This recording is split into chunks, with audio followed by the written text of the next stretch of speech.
Chapitre 18. À 8 heures du matin, un rayon du jour vint nous réveiller. Les 1000 facettes de la lave des parois le recueillaient à son passage et l'éparpillaient comme une pluie d'étincelles. Cette lueur était assez forte pour permettre de distinguer les objets environnants. Eh bien, Axel, qu'en dis-tu s'écria mon oncle en se frottant les mains. As-tu jamais passé une nuit plus paisible dans notre maison de Königstrasse? Plus de bruit de charrette, plus de cris de marchands, plus de vociférations de bateliers. Ah, sans doute, nous sommes fort tranquilles au fond de ce puits. Mais ce calme même a quelque chose d'effrayant. Allons donc, s'écria mon oncle. Si tu t'effraies déjà, qu'est-ce que ce sera plus tard? Nous ne sommes pas encore entrés d'un pouce dans les entrailles de la terre. Que voulez-vous dire? Je veux dire que nous avons atteint seulement le sol de l'île. Ce long tube vertical qui aboutit au cratère du Sneffels s'arrête à peu près au niveau de la mer. En êtes-vous certain? Très certain. Consulte le baromètre.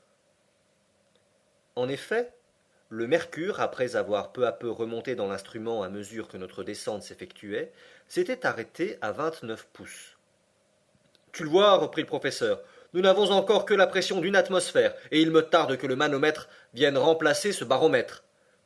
Cet instrument, en effet, allait devenir utile, du moment que le poids de l'air dépasserait sa pression calculée au niveau de l'océan. Mais, dis-je, n'est-il pas à craindre que cette pression toujours croissante ne soit très pénible? Non, nous descendrons lentement, et nos poumons s'habitueront à respirer une atmosphère plus comprimée. Les aéronautes finissent par manquer d'air en s'élevant dans les couches supérieures, et nous en aurons trop peut-être, mais j'aime mieux cela. Ne perdons pas un instant. Où est le paquet qui nous a précédés dans l'intérieur de la montagne? Je me souvins alors que nous l'avions vainement cherché la veille au soir. Mon oncle interrogea Hans, qui, après avoir regardé attentivement avec ses yeux de chasseur, répondit Der Hüppe, là-haut. En effet, ce paquet était accroché à une saillie de roc, à une centaine de pieds au-dessus de nos têtes. Aussitôt l'agile Islandais grimpa comme un chat, et en quelques minutes le paquet nous rejoignit. Maintenant, dit mon oncle, déjeunons, mais déjeunons comme des gens qui peuvent avoir une longue course à faire. Le biscuit et la viande sèche furent arrosés de quelques gorgées d'eau mêlées de genièvre. Le déjeuner terminé, mon oncle tira de sa poche un carnet destiné aux observations. Il prit successivement ces divers instruments et nota les données suivantes. Lundi 1er juillet. Chronomètre 8h17 du matin. Baromètre 29,7 pouces. Thermomètre 6 degrés. Direction est-sud-est. Cette dernière observation s'appliquait à la galerie obscure et fut indiquée par la boussole. Maintenant, Axel, s'écria le professeur d'une voix enthousiaste, nous allons nous enfoncer véritablement dans les entrailles du globe. Voilà donc le moment précis auquel notre voyage commence. Cela dit, mon oncle prit d'une main l'appareil de Ruhmkorff suspendu à son cou. De l'autre, il mit en communication le courant électrique avec le serpentin de la lanterne, et une assez vive lumière dissipa les ténèbres de la galerie. Hans portait le second appareil, qui fut également mis en activité.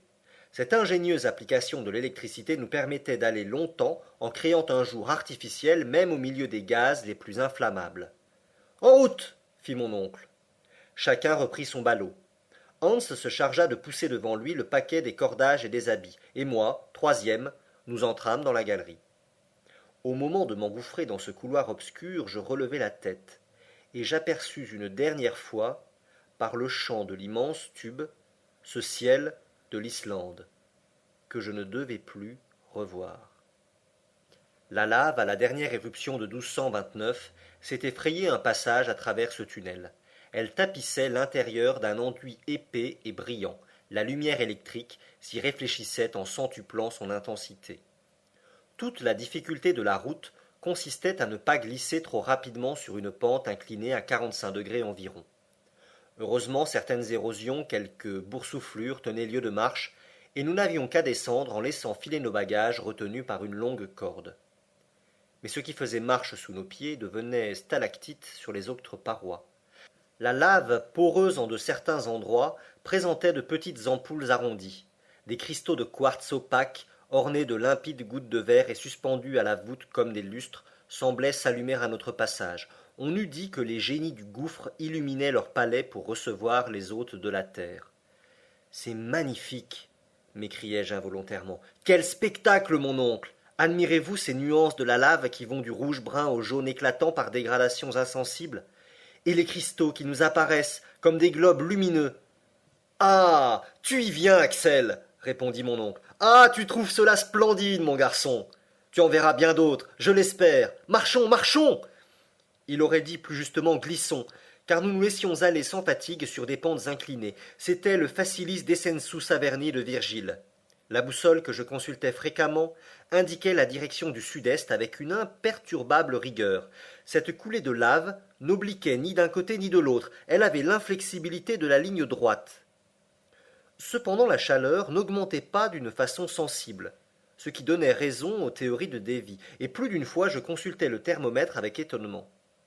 2 heures après le départ, il ne marquait encore que 10 degrés, c'est-à-dire un accroissement de 4 degrés. Cela m'autorisait à penser que notre descente était plus horizontale que verticale. Quant à connaître exactement la profondeur atteinte, rien de plus facile. Le professeur mesurait exactement les angles de déviation et d'inclinaison de la route, mais il gardait pour lui le résultat de ses observations. Le soir, vers 8 heures, il donna le signal d'arrêt. Hans aussitôt s'assit. Les lampes furent accrochées à une saillie de lave. Nous étions dans une sorte de caverne où l'air ne manquait pas. Au contraire, certains souffles arrivaient jusqu'à nous. Quelle cause les produisait? À quelle agitation atmosphérique attribuer leur origine? C'est une question que je ne cherchais pas à résoudre en ce moment. La faim et la fatigue me rendaient incapable de raisonner. Une descente de 7 heures consécutives ne se fait pas sans une grande dépense de force. J'étais épuisé.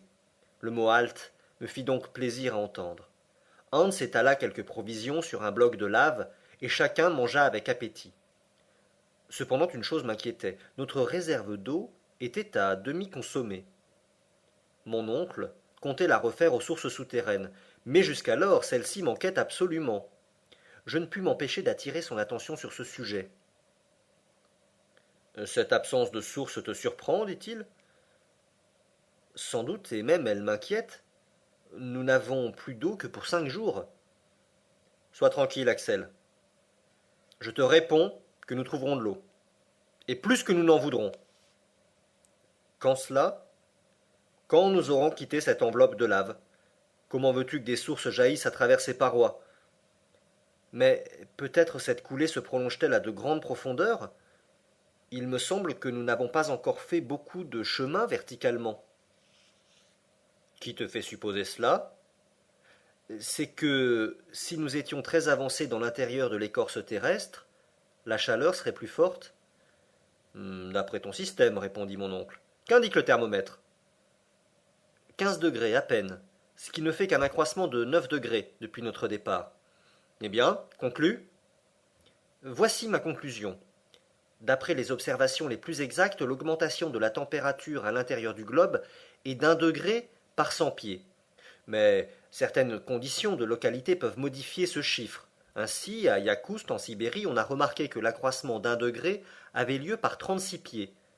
Cette différence dépend évidemment de la conductibilité des roches. J'ajouterais aussi que dans le voisinage d'un volcan éteint et au travers le gneiss, on a remarqué que l'élévation de la température était d'1 degré seulement pour 125 pieds. Prenons donc cette dernière hypothèse qui est la plus favorable et calculons. Calcule, mon garçon, calcule. Rien n'est plus facile, dis-je en disposant des chiffres sur mon carnet. 9 fois 125 pieds donne 1125 pieds de profondeur. Ah, rien de plus exact.